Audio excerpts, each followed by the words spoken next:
This is the story of old man Craig. He had a dog and was wandering the hills, maybe 150 years ago. As he wandered around, he came upon this valley. His dog was unfortunately sick with the mange, and so they've been looking, the dog was very thirsty and he was looking for some kind of hope for his dog. And of course in those days, mange was kind of deadly for the dogs, and he was afraid the dog was going to die. He was an older dog, but he was very, very fond of the dog. They came upon a spring coming, just bubbling up out of the ground. And they both were thirsty, and of course they took a drink.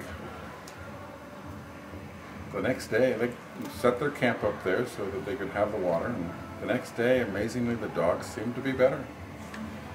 2 or 3 more days later, and the dog was completely cured. Matter of fact, old man Craig felt himself a little better. So he decided this spring must have magical or curing properties of some kind. Maybe there was some mysterious element inside of it or something.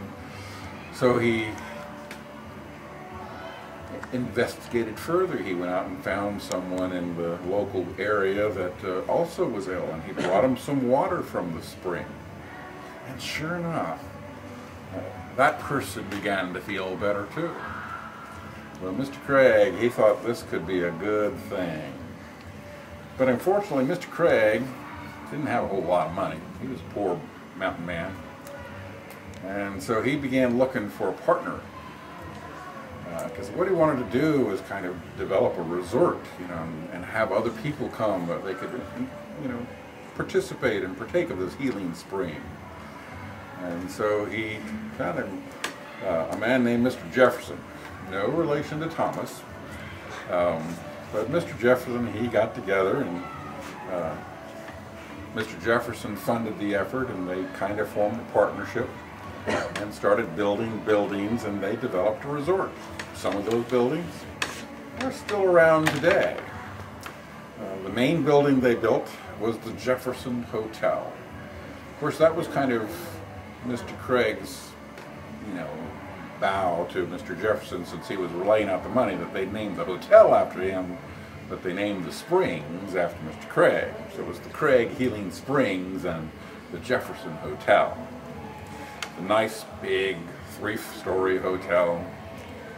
Well, Mr. Jefferson was a businessman, and as businessmen go, he was a little bit on the greedy side.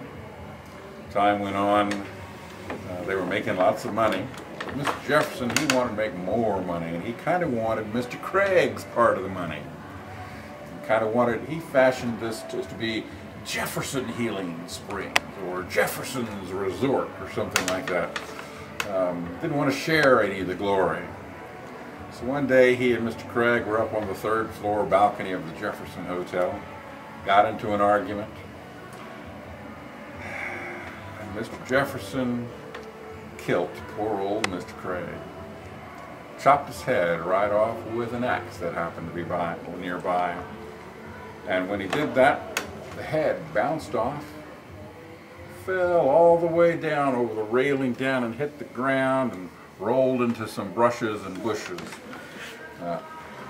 never to be found again. It just seemed like it disappeared. Well, he kind of vamoosed because he realized he was in trouble. So Mr. Jefferson kind of departed the scene rather quickly. And of course the local people, they buried Mr. Craig. And they did so up in the mountains. It was his mountain, his resort, his area. So they found a place up yonder, maybe 1/4 mile, 1/2 mile, somewhere straight up the mountainside. And they buried Mr. Craig. Now, that grave used to have a marker. And any of these wandering folks that we have hiking around might still find that marker. And on that marker are some keys that have been placed there, some symbols. And there's a rumor that there's an old man in those mountains We've kind of called him the Wildwood Wizard. We don't really know what his name is, but every now and then you hear him.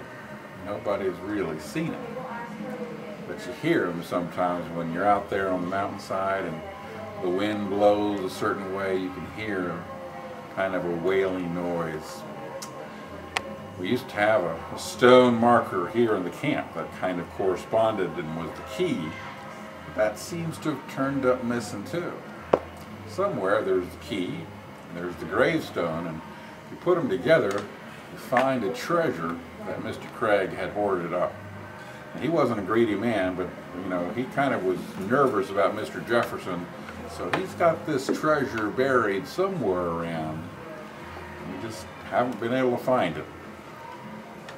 But the other thing is that head that went loping off down into the brush, every now and then we sometimes hear something rolling around now, even in some of the cabins like Central, when the moon is kind of misty and clouds are blowing across it. Sometimes that darkness, you can hear the sound of Mr. Craig's head rolling around. Of course, there's also this story that, you know, a man buried without his whole self is never really at rest. He's always looking for whatever body parts weren't buried with him. Legends of that goes back thousands of years. So sometimes people have seen things that weren't quite normal. Up in stairs in Central, wandering around Charleston and Allegheny, even in the picnic shelter on a dark night when you're looking at the fire. Sometimes people see shadows flitting around in the darkness beyond the light. I think Mr. Craig is still looking for that head of his. Of course, y'all may not believe in ghosts. Some folks don't. I think, though, if we're Christians, we gotta believe in ghosts. We believe in the Holy Ghost.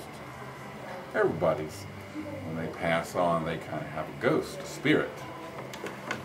Mr. Craig has just never found the time to go on to another world. He's somewhere around here.